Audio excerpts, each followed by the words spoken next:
Welcome to Furry Physics Teacher. Today we will solve another physics problem. Please like, share, and subscribe.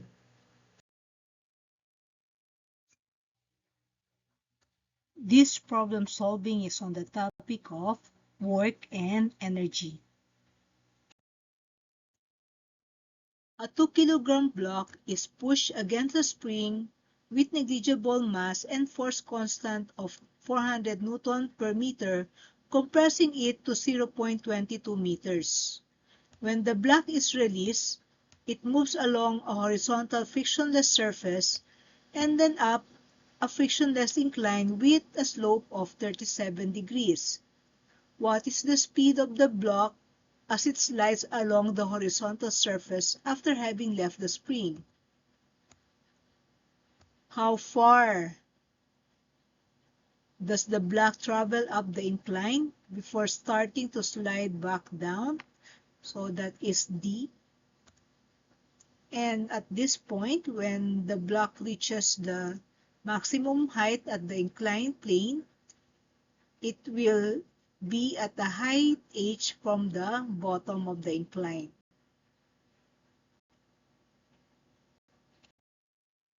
To solve this problem using the concept of energy, let us divide the motion of the block as it moves from its starting point where the spring is compressed up to the point where it reaches a maximum height on the inclined plane. So the starting point, let's call it point 1. That is the point where the spring is compressed. And then point 2 is the point where the spring is no longer compressed, so it is at its stable position. And at that point, the block is released. And then from point 3 to point 4, the block moves up the inclined plane. Next, check if you can use conservation of energy.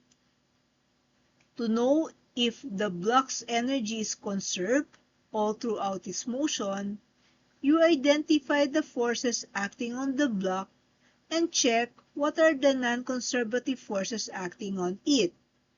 Now, all throughout the motion of the block from 1 to 2, from 2 to 3, and from 3 to 4, the block is moving along a frictionless horizontal surface and then up a frictionless inclined plane.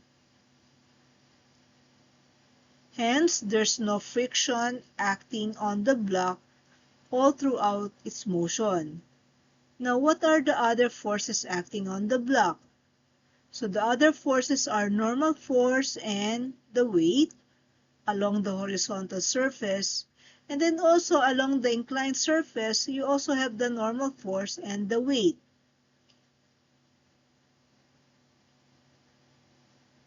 Now, if the work done by the non-conservative forces is equal to 0, then energy is conserved. Now, what are the non-conservative forces acting on the block as it moves from 1 to 2, 2 to 3, 3 to 4? So the non-conservative force acting on the block as it moves from 1 to 4 will just be the normal force, because the gravitational force is a conservative force.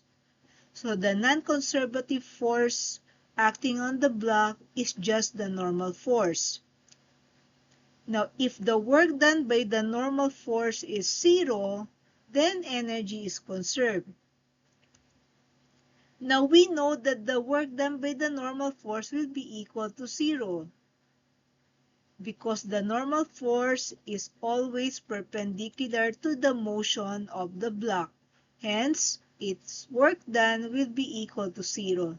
Therefore, you can use energy conservation in this particular problem. It means that the energy at point 1 will be equal to the energy at point 2, point 3, and point 4. So that is, energy will be conserved. Now you're being asked to find what is the speed of the block as it slides along the horizontal surface after having left the spring. So you're being asked to find the speed of the block when it is released or if it is after it has left the spring. So let us analyze first the energy and the speed of the block at each point on its path. At point 1 where it was released, since it is released from rest, then the speed at point 1 will be equal to 0. And then of course, when it left the spring, it will have a speed equal to v2. And then, as it moves from 2 to 3, the speed at v2 at point 2 will be equal to the speed at point 3. Because the block is in equilibrium or there's no acceleration as it moves from point 2 to point 3. Because the forces acting on the block as it moves from point 2 to point 3 are just the normal force and the weight, which is along the vertical axis. Hence, there's no acceleration along the x-axis or along the horizontal motion. Hence, v2 will be equal to v3. And then after that, it will move from 3 to 4. At point 4, it will stop for a while. So the speed at point 4 is equal to 0. And then after that, it will slide back down and then compress again the spring, and then it will repeat its motion because the surface is frictionless until somebody or a force stop it from oscillating or moving.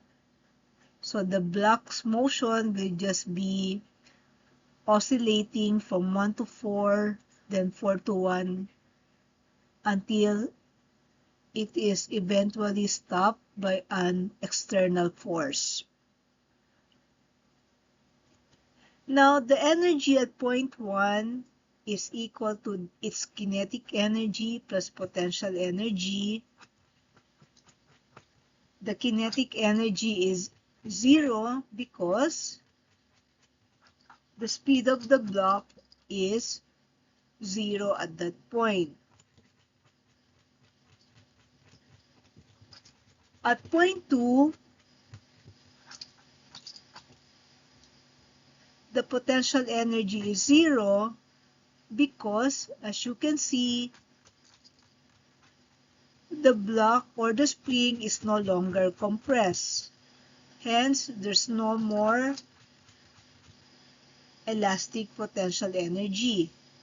At point 1, when the spring is compressed, there is elastic potential energy because the spring is displaced at a distance of 0.22 meters from its equilibrium position. At point 3, again, the potential energy is 0 because the block is no longer attached to the spring, and also since the block is moving along the horizontal surface from 1 to 2 to 3, then its height from the horizontal surface is 0. There is also no gravitational potential energy. At point 1, the potential energy is elastic in nature.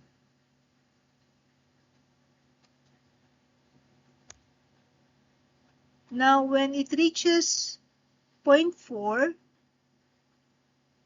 the kinetic energy will be equal to 0 because it will stop momentarily at point 4 before it slides back down. And then there is a potential energy which is gravitational in nature because if this is our reference level, you can see that the block is at a certain height from the reference level. Now, since energy is conserved, the energy at 1 will be equal to the energy at 2, energy at 3, and energy at 4. To answer letter A, that is the speed of the block as it slides along the horizontal surface after having left the spring, we consider first the motion of the block from 1 to 2.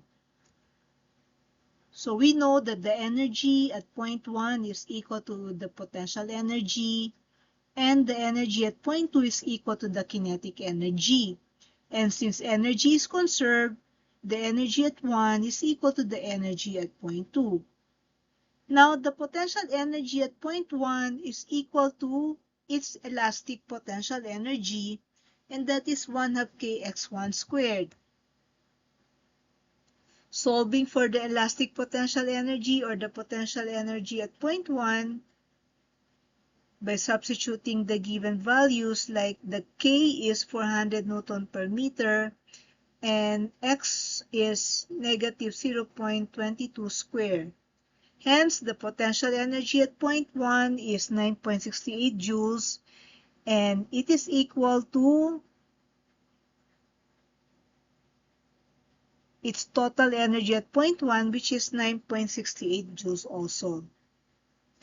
Now,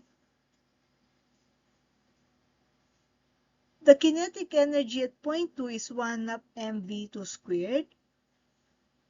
Substituting the values, the kinetic energy at point 2 is 1/2 times 2 is the mass of the block, so that's 2 kilograms times v2 squared. Now, solving for v2, v2 is equal to square root of 2 times the kinetic energy divided by 2. Now, what will be the kinetic energy? The kinetic energy will be equal to the total energy at point 2, but since energy is conserved, the energy at point 2 is equal to the energy at point 1, which in this case is 9.68 joules. Hence, V2 will be equal to 3.11 meters per second. Now, next is you're being asked to find how far does the block travel up the incline before starting to slide back down. Again, we will use the energy concept for this particular problem. Let us consider the triangle here, triangle of the inclined plane here. So our H here, this H here, this is H, which is unknown, and this one D is here. Hence, from the triangle, then we can solve for D. D is equal to H over sine 37 degrees. So if we can solve for H using energy concept, then we can solve for D.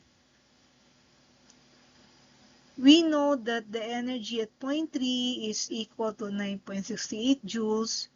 And since energy is conserved, the energy at point 3 will be equal to the energy at point 4. And the energy at point 4 is equal to the potential energy, which is the gravitational potential energy, and that is mgh. We can solve for h. So h will be equal to the energy, which is 9.68, divided by 2, the mass of the block, times the acceleration due to gravity, that is 9.8. Hence, h is 0.49 meters. Therefore, we can solve for D, the distance traveled by the block up the inclined plane, and that is 0.82 meters. Thank you for watching Fairy Physics Teacher. If you think this video helped you, please like, share, and subscribe.